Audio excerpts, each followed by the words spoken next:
नमस्कार, आज हम डिस्कस करेंगे एक प्रीवियस पेपर और इस पेपर को जो है रिवाइज्ड आंसर की के अकॉर्डिंग डिस्कस किया जाएगा। फाइनल आंसर की जिसको आप बोलते हैं उसके अकॉर्डिंग डिस्कस किया जाएगा और हर एक क्वेश्चन को यहाँ पर देखेंगे ताकि आने वाले एग्जाम्स में आपको हेल्प मिल सके। क्वेश्चन नंबर 1 से डिस्कशन को स्टार्ट करते हैं। बोलते हैं यहाँ पर identify the district of Himachal Pradesh which has the largest area from the following. तो बोलते हैं कि इनमें से कौन सा डिस्ट्रिक्ट है जिसका सबसे अधिक एरिया है। तो ये तो आपको टिप्स पर याद होगा कि लाहौल स्पीति का एरिया सबसे ज़्यादा है हिमाचल प्रदेश में, जो कि 13,841 बनता है और पूरे हिमाचल के एरिया का ये 24.86% जो है वो कवर करता है। ये आपने ध्यान रखना है एरिया के बारे में। अगर ऑप्शन में दिए हुए डिस्ट्रिक्ट्स का एरिया हम जानते हैं तो कांगड़ा डिस्ट्रिक्ट यहाँ पर दिया गया है। कांगड़ा की पॉपुलेशन सबसे ज़्यादा है, परंतु कांगड़ा का एरिया है 5,739, जो कि पूरे हिमाचल के एरिया का 10.31% जो है वो बनता है।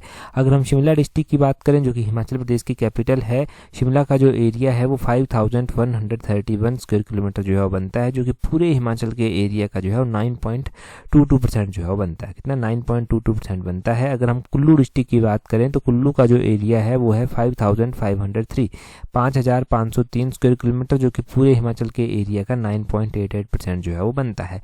तो इतना आप डिस्ट्रिक्ट्स के बारे में ध्यान रखना। आगे बोलते हैं which of the following is correct about Lahaul in Himachal Pradesh. तो लाहौल के बारे में जो है वो बोलते हैं कौन सा स्टेटमेंट सही है। अगर हम बात करें लाहौल स्पीति डिस्ट्रिक्ट की तो यहाँ पर स्पेसिफिक रूप से पूछा गया है कि लाहौल के बारे में कौन सी स्टेटमेंट जो है वो सही दी गई है। बोलते हैं Chamba is on it's south, की चंबा इसके साउथ में जो है वो स्थित है। दूसरे में बोलते हैं कि Spiti is on it's north, की स्पीति इसके नॉर्थ में जो है वो स्थित है।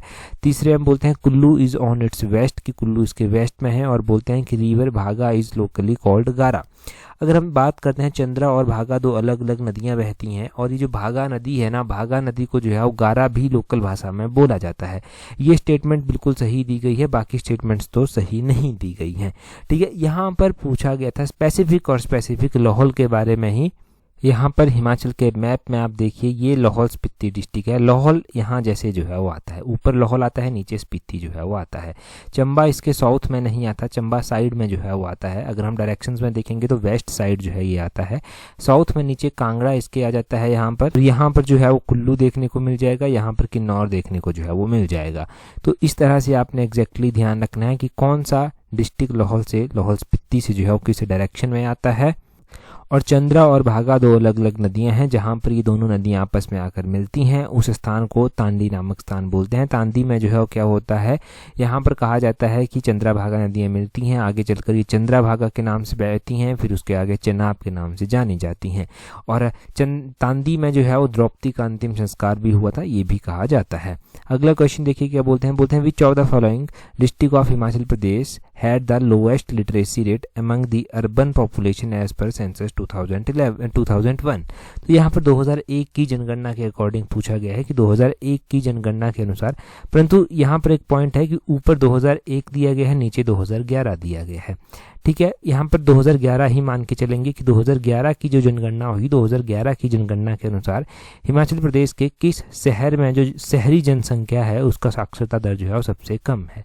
अगर हम बात करते हैं हिमाचल प्रदेश में अर्बन जो लिटरेसी रेट है वो कहाँ पर जो है वो लोएस्ट है, यहाँ पर बात की गई है lowest literacy rate among urban population. ठीक है, ये बात यहाँ पर की गई है। तो लिटरेसी रेट के बारे में जानते हैं थोड़ा सा। जो लिटरेसी रेट है वो हम देखते हैं कि पूरे हिमाचल का जो अर्बन लिटरेसी रेट है वो कितना है, वो है 91.1%। ये है पूरे हिमाचल का अर्बन लिटरेसी रेट। और सबसे कम जो अर्बन लिटरेसी रेट है वो इन ऑप्शंस में से कहाँ पर आता है। अगर हम सबसे पहले कांगड़ा की बात करते हैं तो कांगड़ा का अर्बन लिटरेसी रेट जो है वो 89.7% जो है वो आता है, 89.7% आता है। अगर हम कुल्लू के अर्बन लिटरेसी रेट की बात करते हैं तो कुल्लू का 88.1% आता है। अगर हम सिरमौर के अर्बन लिटरेसी रेट की बात करते हैं तो सिरमौर का जो है वो अर्बन लिटरेसी रेट 90.7% जो है वो आता है, 90.7%। अगर हम ऊना के अर्बन लिटरेसी रेट की बात करते हैं तो ऊना का 86.6% जो है वो आता है, 86.6% यहाँ का अर्बन लिटरेसी रेट आता है। तो इन्हीं ऑप्शंस के हिसाब से अगर अब सही आंसर की बात की जाए तो ऊना जो है वो इसका सही आंसर जो है वो हो जाएगा। ठीक है, यहाँ से आपको क्या पता चला, यहाँ से आपको पूरे हिमाचल का अर्बन लिटरेसी रेट 91.1% पता चला। सबसे कम अर्बन लिटरेसी रेट पता चला 86.6% है और ये 86.6% जो है वो ऊना डिस्ट्रिक्ट है। नोट करने वाला पॉइंट यहाँ पर ये है कि लाहौल स्पीति और किन्नौर डिस्ट्रिक्ट में अर्बन पॉपुलेशन नहीं है, तो यहाँ का अर्बन लिटरेसी रेट 0% जो है वो आता है। नेक्स्ट क्वेश्चन देखिए क्या बोलते हैं। अगले क्वेश्चन में बोलते हैं in which following financial year revenue growth rate percentage in Himachal Pradesh was highest. तो ये कुछ ईयर दिए गए हैं, इनमें से बताना है आपको कि जो हिमाचल प्रदेश में जो है राजस्व विकास प्रतिशत है वो सर्वाधिक कब था। क्वेश्चन नंबर 4 का 2018-19 जो है वो सही आंसर हो जाएगा। इसके बारे में ज़्यादा नहीं जानेंगे, उस टाइम का क्वेश्चन है। यहाँ पर एक्सपोर्ट प्रिपेयर्डनेस इंडेक्स 2021 की बात की गई है, उसमें बोलते हैं कि हिमाचल का क्या रैंक रहा था। ये क्वेश्चन स्टिल रेलिवेंट है, 2021 के अकॉर्डिंग पूछा जाए चाहे, और 2021 में हिमाचल का जो हिमालयन जो स्टेट्स आते हैं, हिमालयन स्टेट्स में जो है वो एक्सपोर्ट प्रिपेयर्डनेस इंडेक्स में जो है वो सेकंड रैंक जो था वो था, ऑप्शन बी सही आंसर होगा। और इस तरह के क्वेश्चन अक्सर गिरिराज पत्रिका में ही हम डिस्कस करते हैं। आगे बोलते हैं the number of inhabitants in Mashobra state home of Himachal Pradesh in 2022। 2022 में ये जो मशोबरा स्टेट होम है यहाँ पर कितने लोग थे, कितने लोगों को शरण मिली थी, तो क्वेश्चन नंबर 6 का ऑप्शन डी 20 हो जाएगा। अगर हम प्रेजेंट टाइम में बात करें तो अभी यहाँ पर 22 लोग जो हैं वो रहते हैं, अभी यहाँ पर 22 लोग हैं। ये दिसंबर 2024 तक का ऑफिशियल डाटा हमारे पास है। अगले क्वेश्चन में बोलते हैं which land ceiling is prescribed for Brahmaur area in Himachal Pradesh ceiling on land holding act 1972। तो बोलते हैं कि Himachal Pradesh ceiling on land holding act 1972 के अनुसार भरमौर क्षेत्र में जमीन की ऊपरी सीमा कितनी निर्धारित की गई है। तो भरमौर की जो ऊपरी सीमा जो निर्धारित यहाँ पर की गई है वो 70 एकड़ जो है वो की गई है। ऑप्शन सी सही आंसर होगा। नेक्स्ट क्वेश्चन में बोलते हैं which following is correct about the Kalpana Chawla Chhatravritti Yojana for the 2000 top meritorious girl student in Himachal Pradesh. तो ये कल्पना चावला की योजना चलाई गई है, हमने शायद ये क्वेश्चन पढ़ा भी है मिशन अलाइड में भी और गिरिराज पत्रिका दोनों में ही। और बोलते हैं कल्पना चावला छात्रवृत्ति योजना के तहत 2000 मेरिटोरियस लड़कियां ली जाएंगी। अब बोलते हैं ये किस स्ट्रीम की होंगी, क्या स्पेसिफिक है इस योजना के बारे में। तो इस योजना के अनुसार जो है ये कहा गया है कि जो किसी भी स्ट्रीम की लड़कियां हैं जो टॉप की होंगी 2000 उनको लिया जाएगा। It is meant for all streams, कि ये सभी स्ट्रीम्स के लिए है, चाहे वो साइंस स्ट्रीम है, आर्ट्स है, कॉमर्स है, कोई सी भी स्ट्रीम है वो जो है वो सारी लड़कियां यहाँ पर ली जाएंगी जो टॉप की 2000 होंगी और HP बोर्ड से पास होनी चाहिए। और यहाँ पर पोस्ट +2 यानी कि +2 के बाद हर एक लड़की को 18,000 रुपया जो है वो दिया जाता है फिर इस योजना के तहत।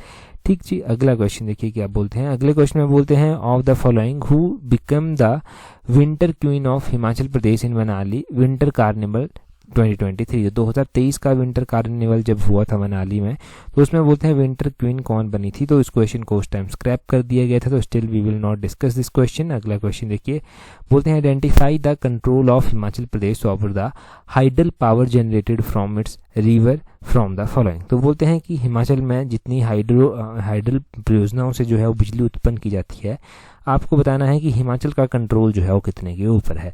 अगर हम हिमाचल के कंट्रोल की बात करते हैं तो हिमाचल का 7.6% जो बिजली है उसके ऊपर जो है वो कंट्रोल है। ऑप्शन डी जो है वो सही आंसर हो जाएगा। पूरी हम यहाँ पर बात जानते हैं कि पूरी जो है वो हिमाचल में इलेक्ट्रिसिटी का क्या स्टेटस है, किस तरह से जो है ये क्वेश्चन क्या क्या यहाँ से बन सकते हैं। देखिए हिमाचल प्रदेश की अगर हम बात करते हैं कि हिमाचल प्रदेश में कितनी हाइड्रो जो इलेक्ट्रिसिटी प्रोड्यूस की जाती है वो कितनी कैपेसिटी है हिमाचल की, कितना पोटेंशियल है, तो 24,000 मेगावाट का पोटेंशियल है। और इसमें से आपने ध्यान रखना है कि 11,290 अभी तक हार्नेस की जा चुकी है और पूरे इंडिया में जितनी भी इलेक्ट्रिसिटी प्रोड्यूस होती है उसमें से 25% ऑफ द नेशनल पोटेंशियल जो है वो हिमाचल के पास ही है।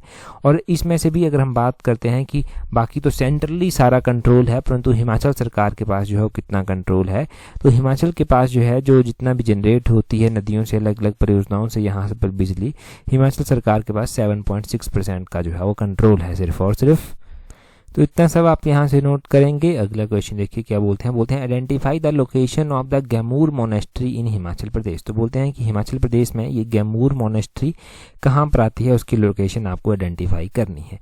तो ये वैसे तो हम जनरली पढ़ते हैं कि ये लाहौल स्पीति डिस्ट्रिक्ट में आती है, परंतु ध्यान रखना है यहाँ पर कि लाहौल और स्पीति दोनों दिया गया है। तो एग्जैक्टली पता है आपको कि ये लाहौल स्पीति जो है, लाहौल ही इसका सही आंसर हो जाएगा। लाहौल स्पीति में से लाहौल में जो है ये एग्जैक्टली स्थित है।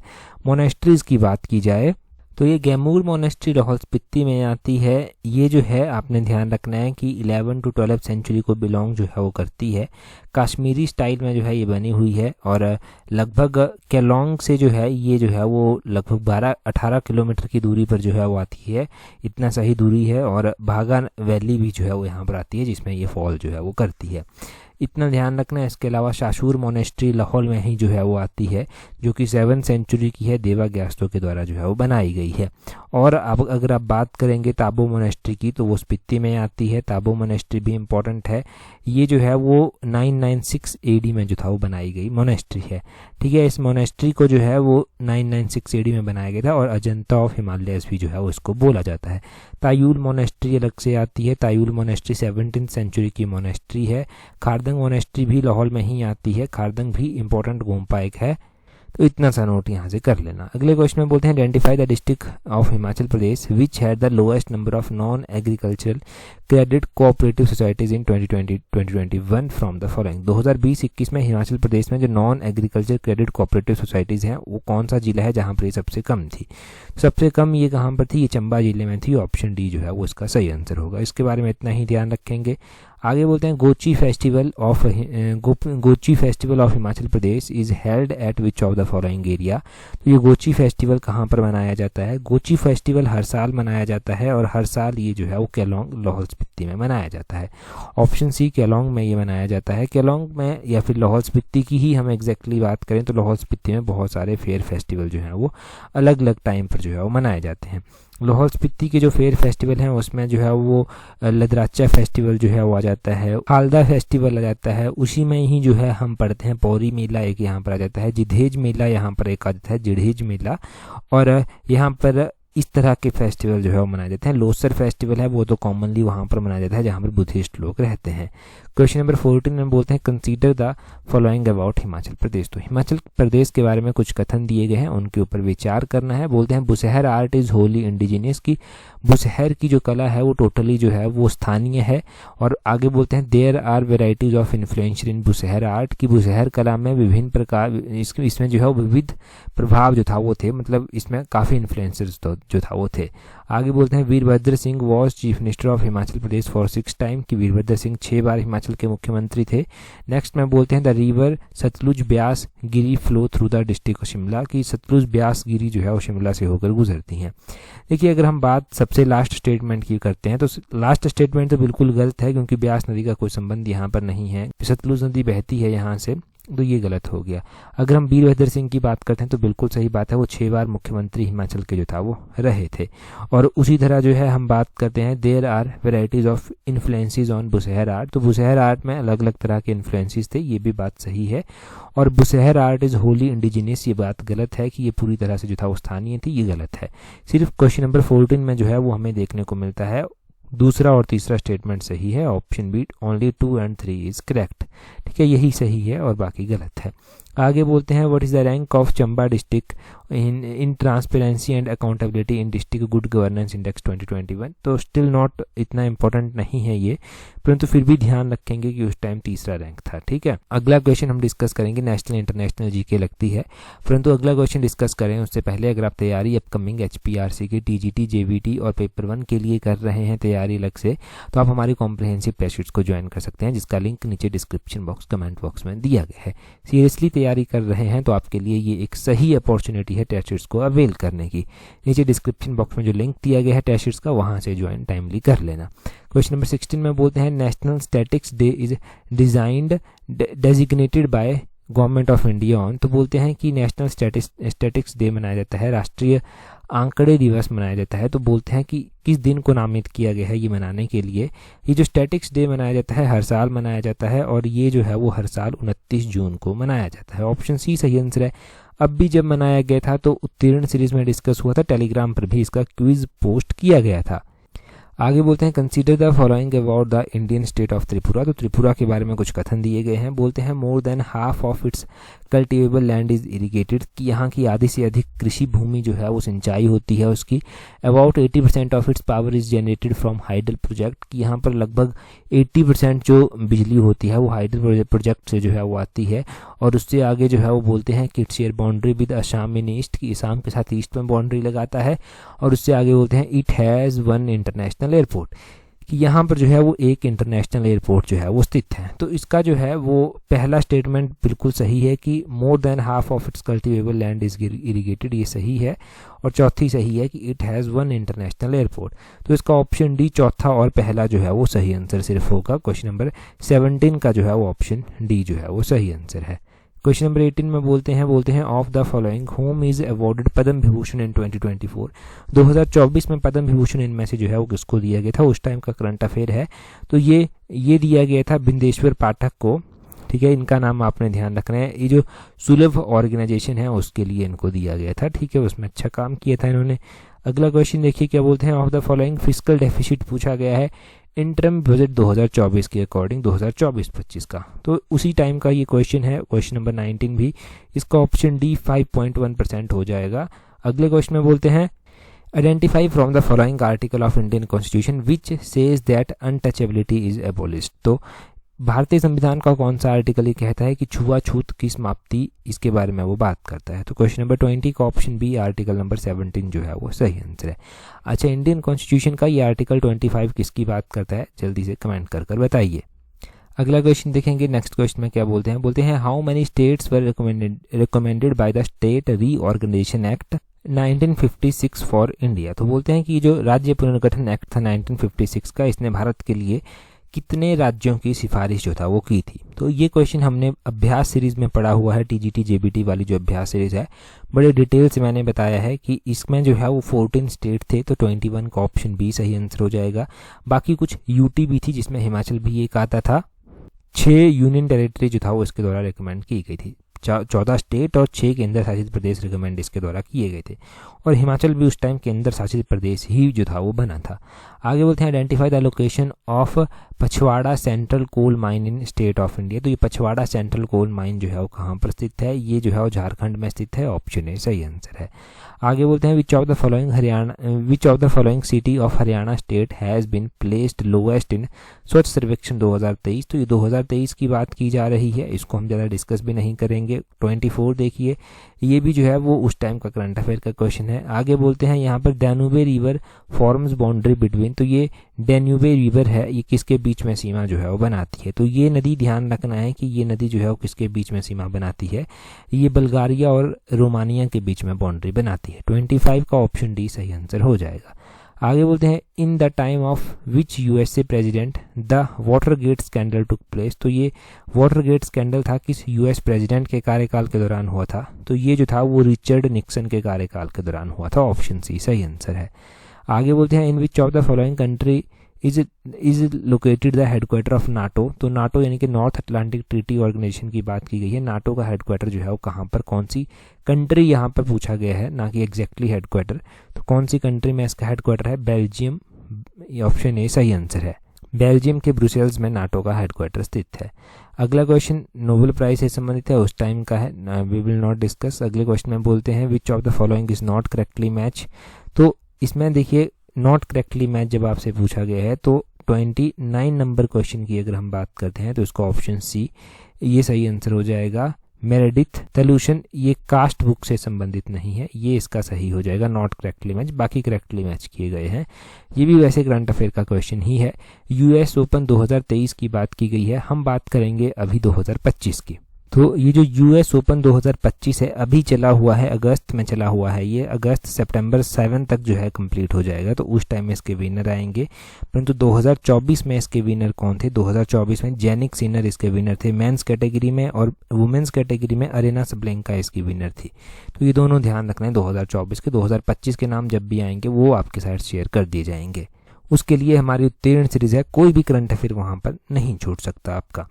31 देखिए, 31 में हिंदी का क्वेश्चन है। बोलते हैं निम्नलिखित में से वह शब्द चुनिए जो उपसर्ग की भिन्नता के कारण अन्य सभी से अलग है। 31 का ऑप्शन ए अनुचित हो जाएगा, ऑप्शन ए सही आंसर। 32 में बोलते हैं निम्नलिखित में से कौन सा शब्द विशेषण नहीं है। 32 का ऑप्शन सी दया जो है वो विशेषण नहीं है।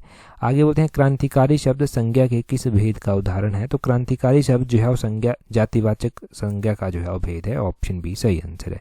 34 में बोलते हैं 34 में उतना ही पसारिए जितनी लंबी चादर हो, तो उतने ही पैर पसारिए जितनी लंबी चादर हो। इसमें बोलते हैं इसमें उतना और जितनी जो है वो अंडरलाइन किए गए हैं और बताना है कि सर्वनाम के कौन से प्रकार हैं। तो ये संबंधवाचक सर्वनाम के प्रकार हैं, ऑप्शन सी सही आंसर है। आगे बोलते हैं श्वेतांबर समस्त पद के लिए उचित चुनिए। श्वेत है अंबर जिसके ये बहुव्रीहि समास जो है वो आता है।